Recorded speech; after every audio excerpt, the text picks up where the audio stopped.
Good evening, viewers. My name is Pretzle, and today we're playing Sid Meier's Civilization 4 Beyond the Sword, continuing from where we last left off with our Sneaky Continents Roosevelt game. I screwed up. Well, I didn't, because I didn't let the turn go through, but I did something stupid at the end of the last episode, and that was talking about this, with making the city shrink. A better idea would be to let the city grow, incur the 1 unhappiness penalty whilst investing the hammers into the Great Lighthouse, and then use that unhappy population to whip out a chariot, and then have the overflow feed into the Great Lighthouse. Much better solution. So without further ado, let's do that. And whilst I'm spending the turn whipping the chariot, I'll have the Great Lighthouse build in New York. Continue doing that.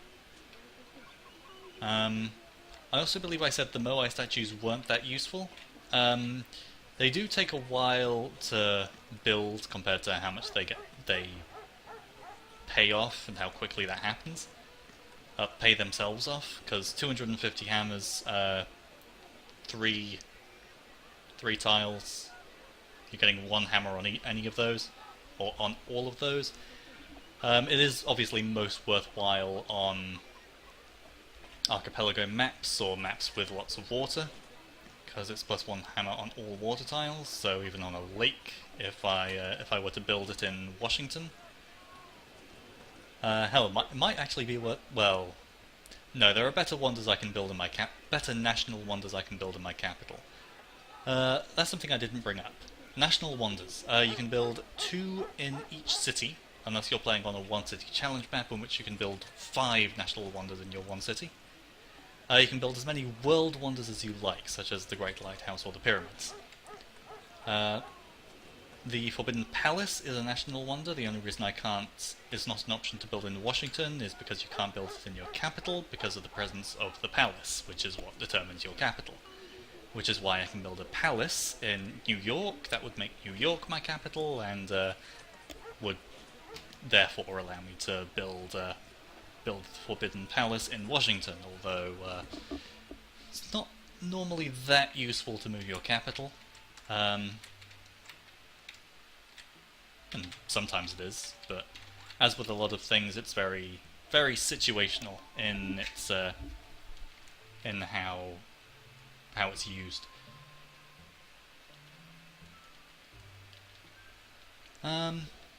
What else? Yeah, another thing I was talking about with regards to tile yields and population. I even made the city bloody start shrinking. I didn't actually talk about how much food each population point takes to sustain. Each population point takes 2 pieces of food to sustain, and it eats through that. Your growth is your surplus food, i.e. how much food you're developing, less 2 times your number of population. So in this instance, I am I'm collecting 9 food. 1 from the horse, 2 from the city tile, 1 from the hill, and 5 from the clams. And I am consuming 10 because I'm 5 population.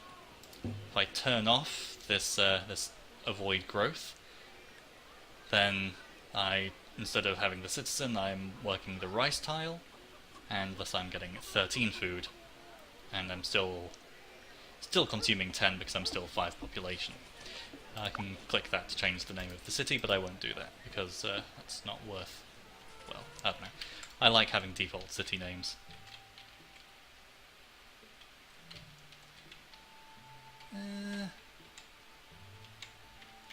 Alright, so I'm happy with what I've got going so far.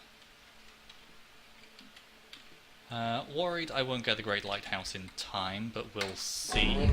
And I win against the warrior that attacks me. Good, okay. Fortify till healed on that hill. As before, I'm still waiting to find another AI. You can sit on sentry duty, you can... oh yes, I was sending off my 3rd city, wasn't I?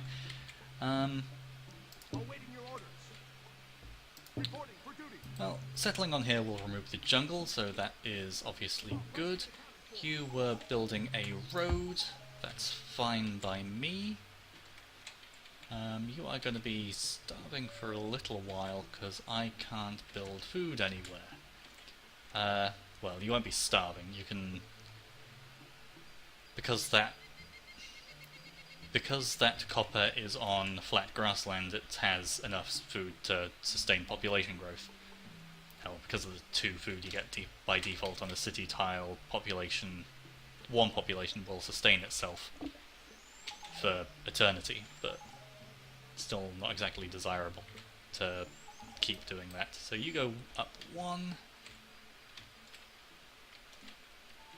So one thing you may have noticed whilst I'm moving units about is I'm trying to stay in defensive terrain, i.e. hills and forests.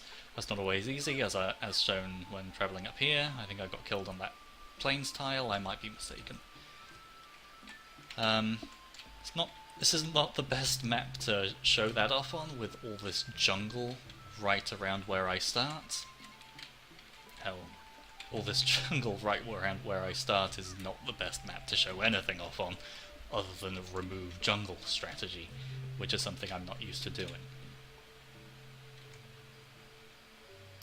Right, so let's remove the Great Lighthouse from the queue, whip the chariot with 2 population, and queue up you to build for a turn.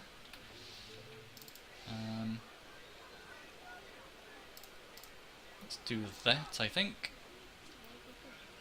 Because now I really don't want the population to grow, not up to 5, until 10 turns have passed at least. So it's best to focus on hammers. 10 hammers plus the overflow I'll be getting of 10, as opposed to 13 hammers plus the overflow I'll be getting of 10. So that's nice.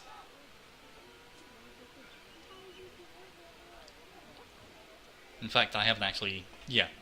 These 13 hammers haven't actually been taken into account yet, so I'll be getting 23 hammers overflow, unless I'm very much mistaken.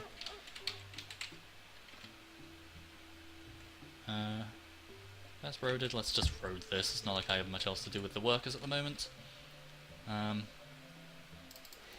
Yeah, although growing is by far the best thing you can really do with a city, except under certain circumstances, as shown in Washington at the moment.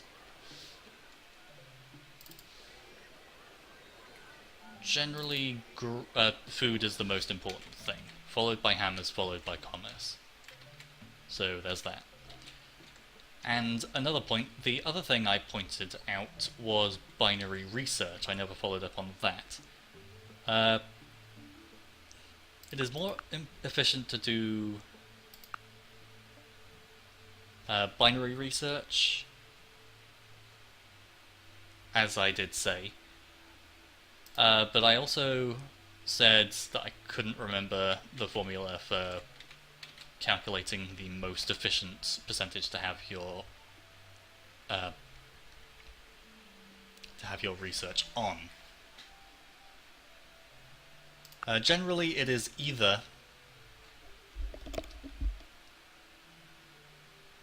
at 100% and 0%, i.e. binary research, or at the percentage where you break even, which for me would be 85%, hovering between 80 and 90.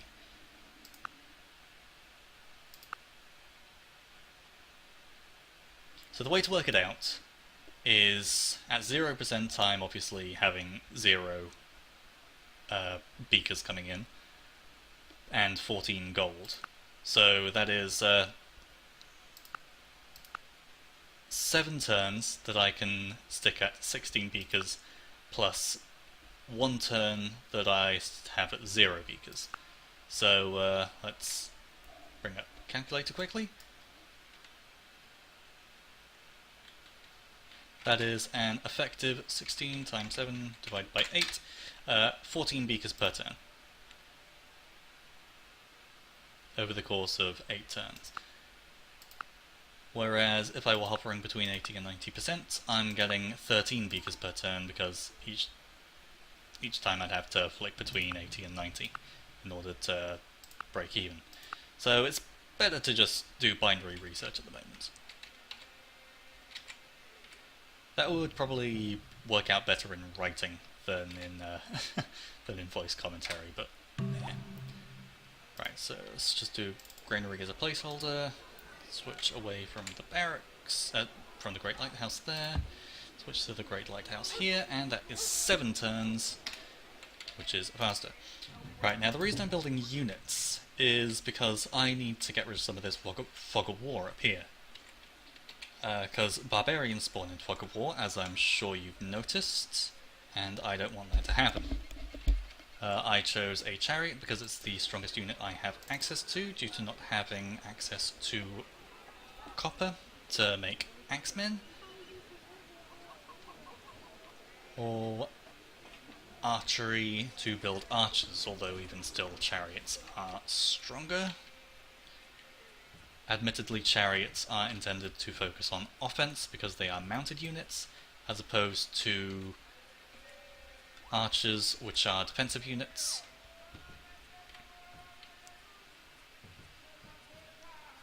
And thus would work out better for my situation, since I'd just stick them on a hill, and they'd get bonuses for being positioned on the hill. So let's settle this city here, Boston.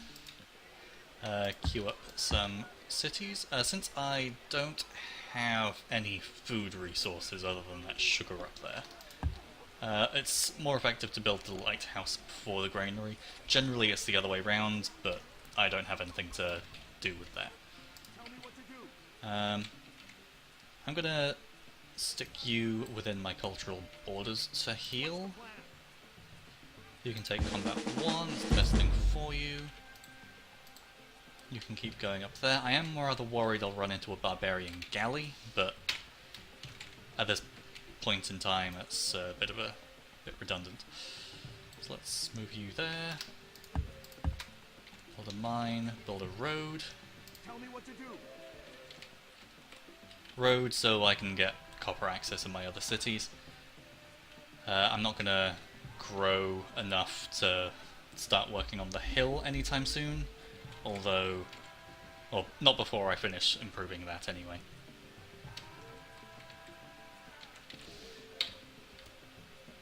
That I just did, thank you kindly. So you sit there.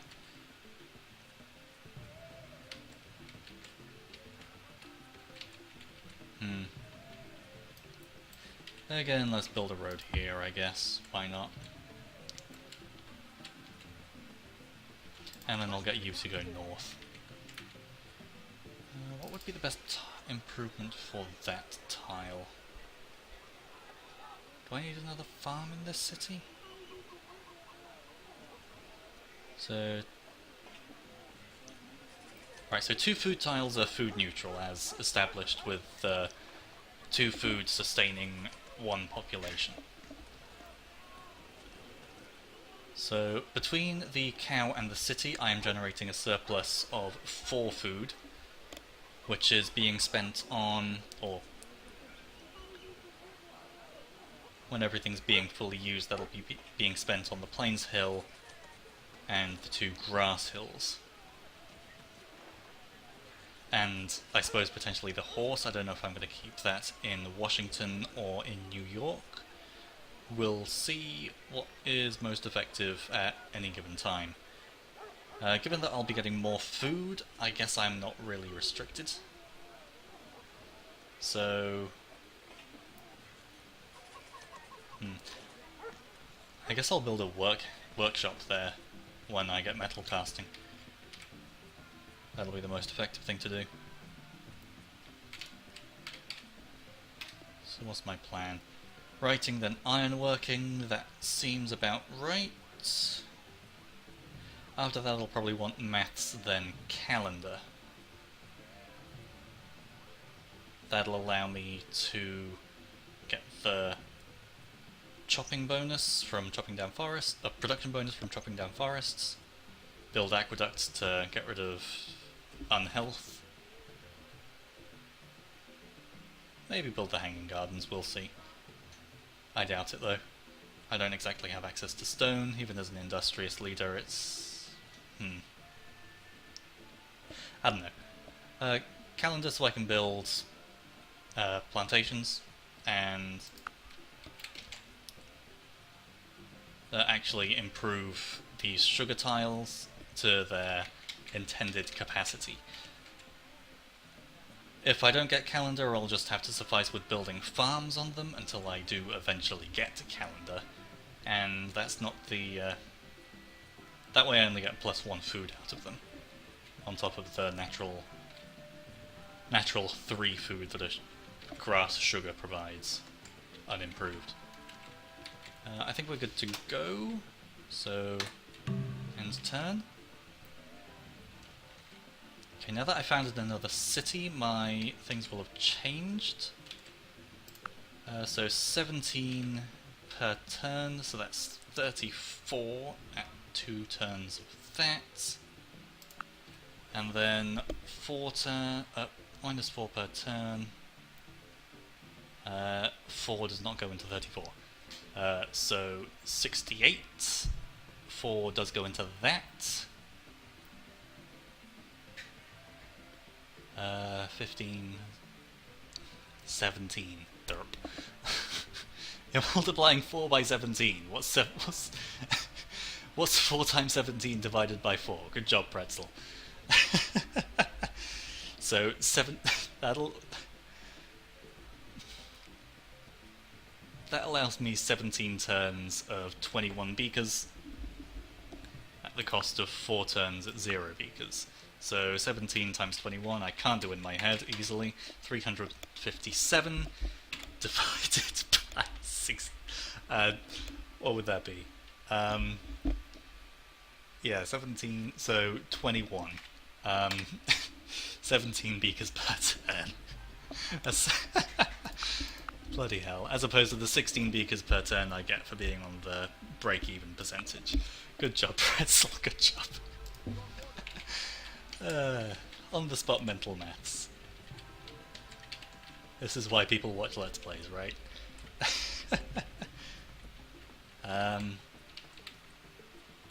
It may shock you viewers to learn I am an accountant.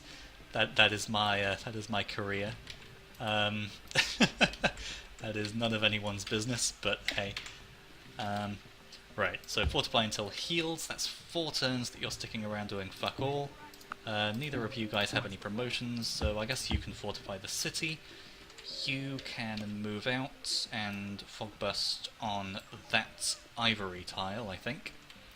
New York will grow to size 4 in the next turn.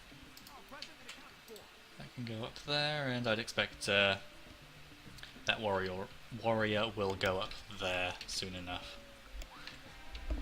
Right, what I want is a pretty reasonable buffer for everything around all my cities that's protected from... Damn it. Okay, so I don't care that it's slightly inefficient, I am going to do that just so I can get writing in 1 turn.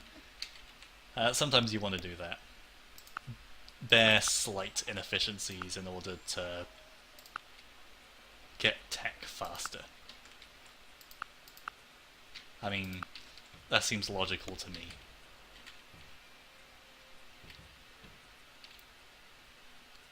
Unless, by moving that worker, would I be taking less unit maintenance? It's unit supply for outside... Just enemy territory. City maintenance. Alright, so I'm still... Yeah, my unit maintenance is still free.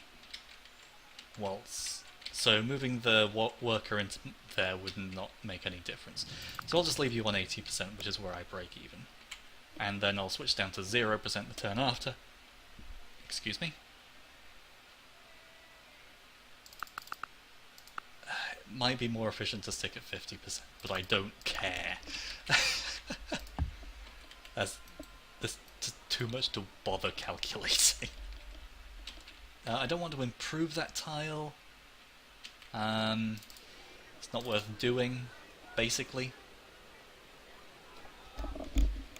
I don't know. Maybe it is. How about we don't do that? Do that. That's a better idea. Yeah. Yeah. I don't care about improving that tile.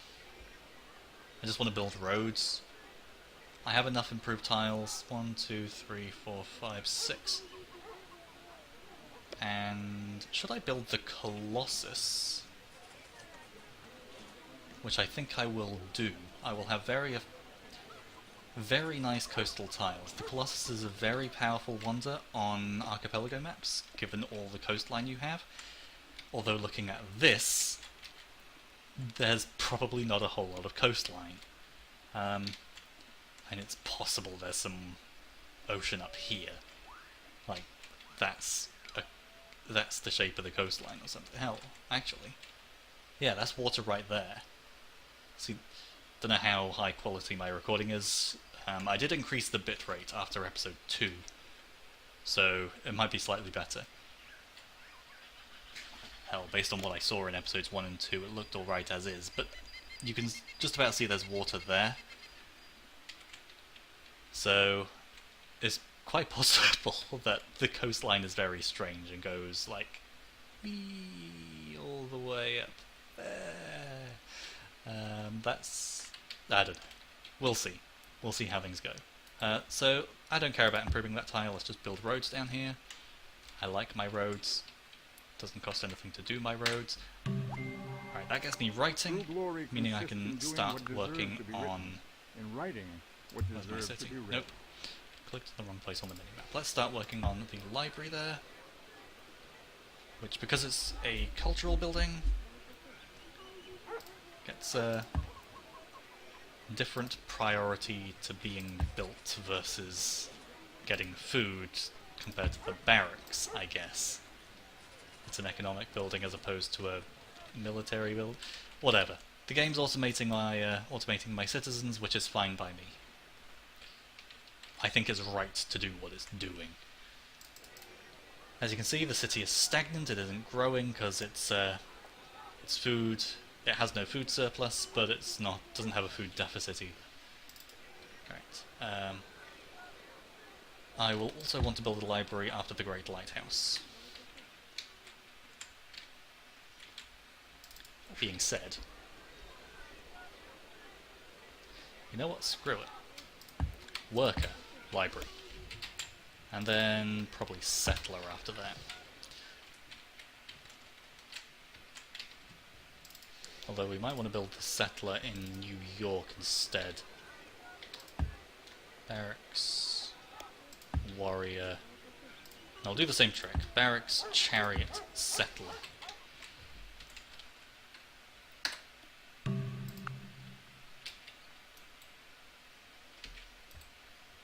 And there is a barbarian warrior up there. Which isn't too surprising, there was fog up there, so I won't think too much into that. Until I showed up that there was fog there, after all. Ironworking 13 turns away, obviously I can't quite manage that without dipping into deficit research. So let's just build roads around here.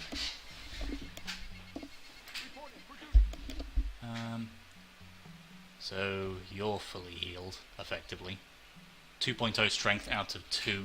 That is a rounding error. It probably has like 1.95 strength or something. Let's just move you out. Barbarians can't actually spawn in that rice tile. Because of the radius around my warrior, which is 2 tiles. Within 2 tiles of any units, a barbarian cannot spawn.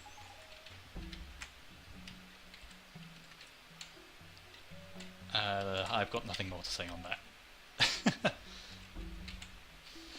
Now that my city's built there, I don't need that. I can tell what its fat cross is now that it's been settled.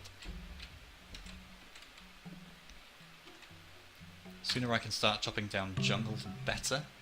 Washington can hurry the Great Lighthouse for 2 population. Tempting. But 20 hammers overflow.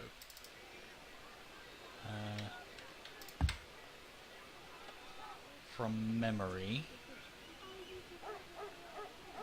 1 population makes 20 hammers, which is why a 2-pop whip on the chariot gives 10 hammers overflow plus the 13 hammers that you are producing it with.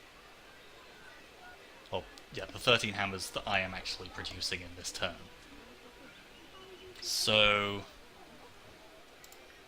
for 2 population, I will be pushing that up to 206 out of 200. So 6 hammers overflow plus the 13 that I'd actually get. Huh. I was under the impression there was a penalty for whipping wonders in terms of hammers per population. I'd still rather not, because I am enduring whip unhappiness at the moment. Although, I guess there's no reason why I can't whip the Great Lighthouse.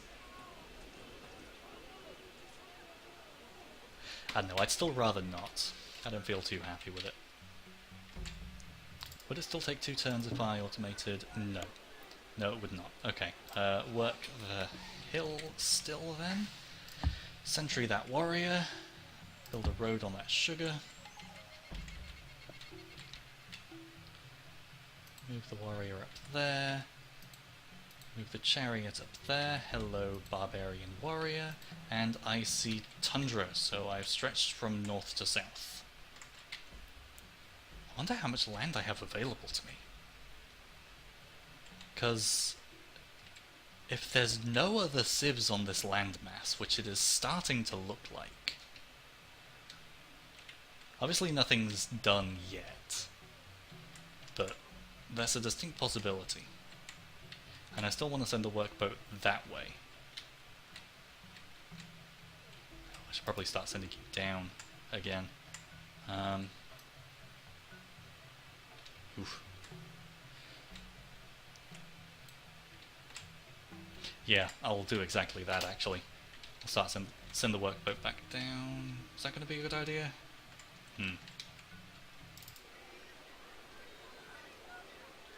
Instead of whipping a chariot, then I'm going to be whipping the workboat. And that is my phone buzzing, telling me I should be wrapping the episode up shortly. Workboat settler in New York. Bring the workboat down in a few... next turn. That worker is done constructing the copper mines. You can go up to the hill, build the next mine. I will build a great lighthouse, hopefully, and then end the video. Just so I can show off how that looks. It is tempting to whip this. That's 2 population, 22 hammers overflow.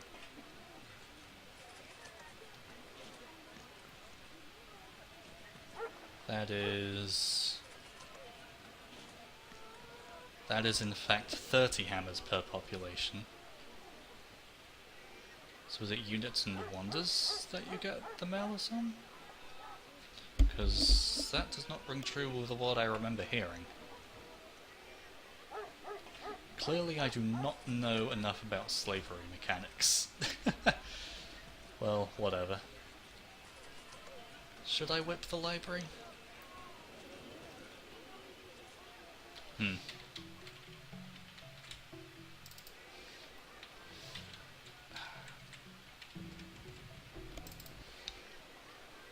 No, I won't whip the library. I'll get that workboat down here in time. Hopefully I don't encounter any barb galleys on the way, because that means this entire thing was a waste of time. But, Move the chariot up there. Move the warrior there.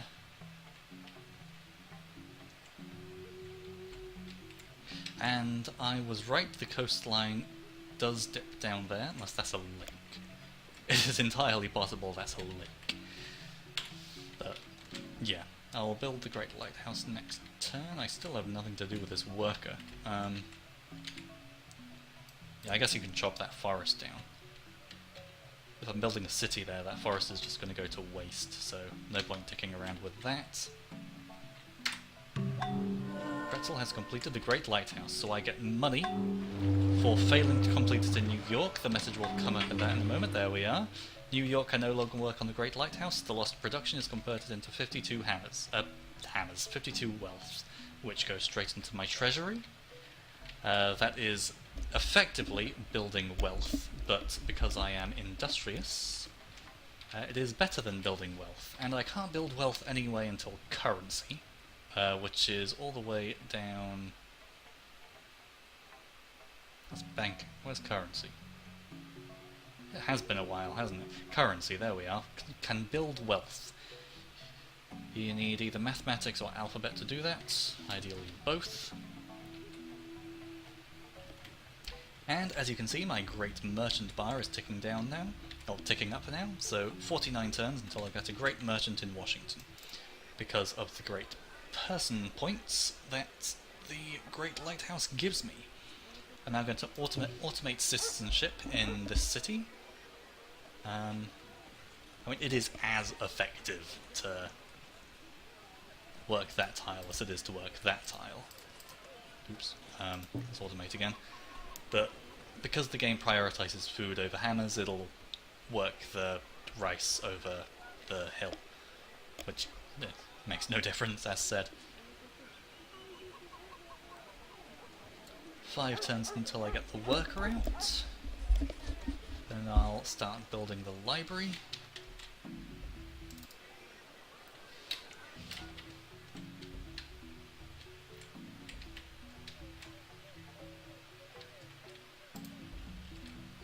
You know what, if I'm whipping that workboat, there's no point in bringing that down there, so I'll just move you back there, because I'm a dumbass apparently. And start roading some more jungle. The high priority jungle tiles to chop, if you hadn't guessed, are the bonus resources because of the higher tile yields they give. So I'm gonna work my way up there. Hello. Yeah, that would be the fastest route.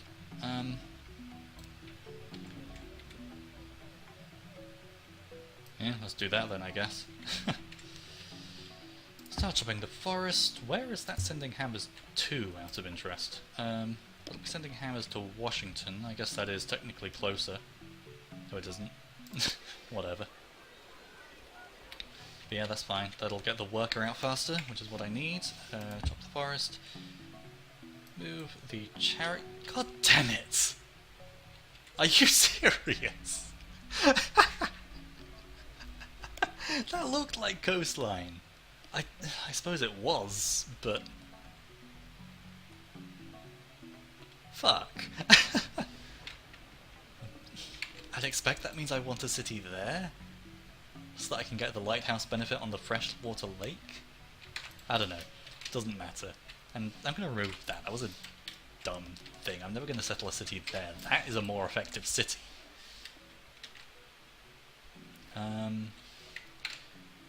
Also, here's something I noticed in the break. I should end the video now, but I don't care. Just watch me ramble about this. It is impossible to settle for both of those fish resources. Because you can't settle cities within 2 tiles of one another, and the only city you can settle for that fish is on that hill. The only cities you can settle for that fish are in those 2 tiles. So the RNG has screwed me over once again. I mean, I guess it's always nice to have surplus resources, but whatever, don't care. I'm going to leave that there. I will decide later, when it's more relevant, which of those fish tiles I settle for.